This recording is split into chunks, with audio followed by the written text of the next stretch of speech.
Un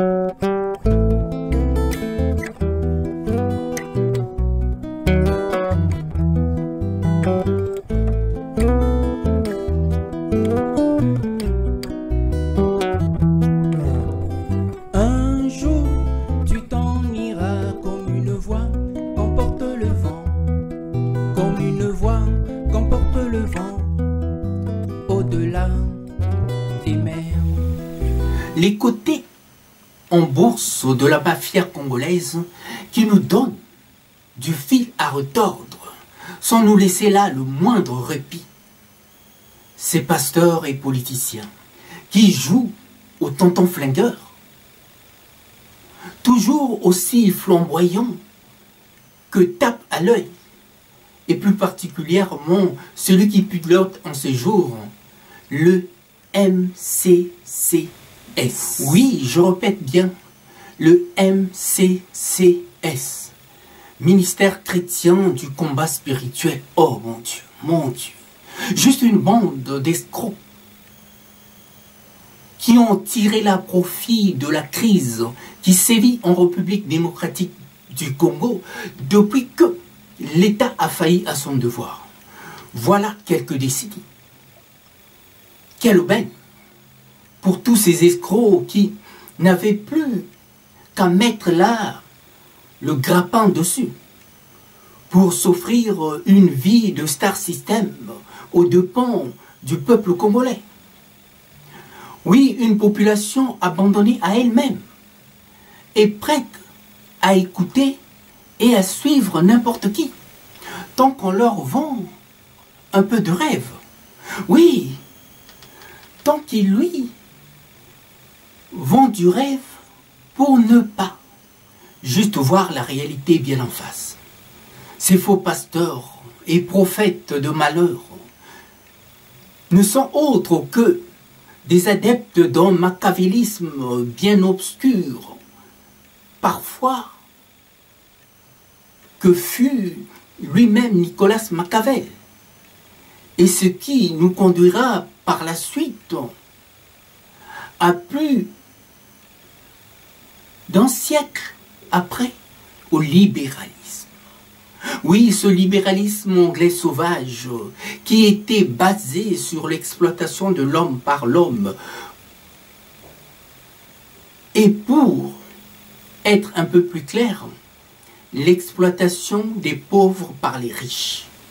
Donc glissez là quelques bandits, quelques voyous.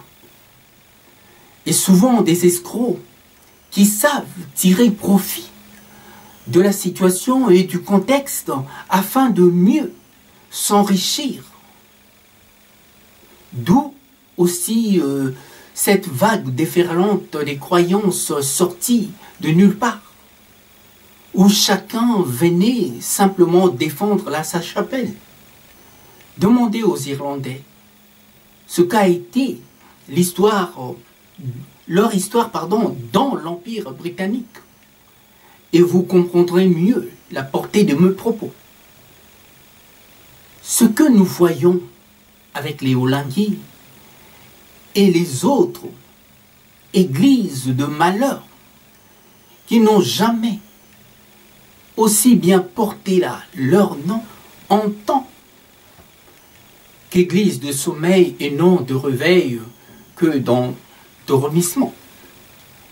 Une bande d'escrocs qui a fini par avoir pignon sur rue grâce toujours à des ramifications aussi avec l'appui et le soutien de la classe politique congolaise dans un échange de bons procédés, pas toujours aussi catholiques, plutôt je dirais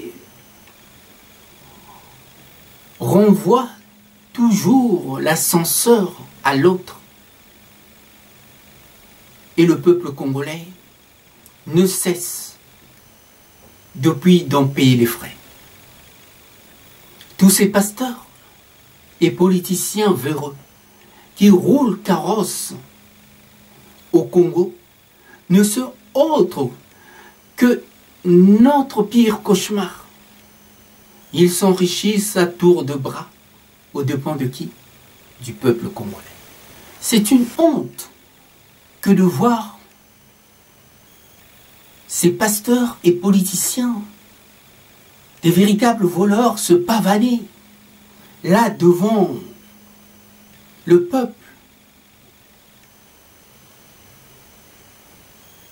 sans qu'ils se rendent même compte que ce sont les pires exemples qui existent au monde. Des escrocs sans vergogne qui sont prêts à tout pour l'appât du gain facile et sèment le chaos partout où ils passent. Le bien d'autrui aussi bien détruit par le vol. C'est eux. Le luxe insolent et outrageant, c'est toujours eux. Et l'abrogation des lois par des combines impossibles et imaginables avec les politiciens, c'est encore eux. Au point même, un aveugle décèle aussi facilement la supercherie. Voilà comment on détrousse au coin de loi plus sûrement qu'au coin des bois, disait Georges Braque, ce grand sculpteur et peintre d'autrefois. Oui, il ne faut pas être tendre avec ces voleurs qui se pavanent aujourd'hui dans tout le Congo et se font passer pour ceux qui ne sont pas. Des voleurs qui passent droit au nez et à la barbe du commun des mortels. Ça, il fallait le faire. Et cela n'est possible qu'en République démocratique du Congo des pilleurs et des voleurs, des bandits en tout genre. Un Far West digne de série américaine, où les bandits, le pasteur et le shérif sont là de mèche. Comme ça, personne n'inquiète personne. Tel est notre cas avec les Hollandais, qui n'ont jamais respecté le moindre arrêt de la cour. Ils ont botté en touche toutes les injonctions de la cour de justice congolaise en notre faveur, qui les invitait à déguerpir de cette belle propriété de la 17e rue de Libété. Voilà des gens qui prêchent sur une terre de vol. Et voilà plus d'une décennie que dure ce manège. Et la justice a été autant humiliée. Et on comprend mieux à présent pourquoi. Il est trop facile de se faire de l'argent au nom de Dieu. Et seuls les voleurs et truands de tout genre, c'est-à-dire sans foi ni loi, en sont là capables. Voilà tel est. Oui, tel est pris qui croyait prendre, mais pris la main dans le sac. Il faut qu'ils arrêtent de jouer là avec le nom de Dieu et surtout d'un Dieu qui n'a rien à voir avec le seul et l'unique, le divin. Comment peut-on encore faire confiance à des tels truands? Oui, faire confiance à ces voleurs avérés, et plus particulièrement ce cas d'espèce de ce fils faux pasteur. C'est une véritable honte. Autant pour ces fidèles qui se font là arnaquer, passer pour des pigeons, véritables fonds de commerce, sans sueur, des princes d'arnaque, qui se la jouent, hommes et femmes de Dieu. Je ne suis pas un frondeur, mais juste un franc-tireur qui ne manque que rarement sa cible, pour ne pas dire jamais. C'est pour moi une si belle occasion de dire aux gens de cesser de tout entendre et de se faire passer pour le mouton de Panurge, les escrocs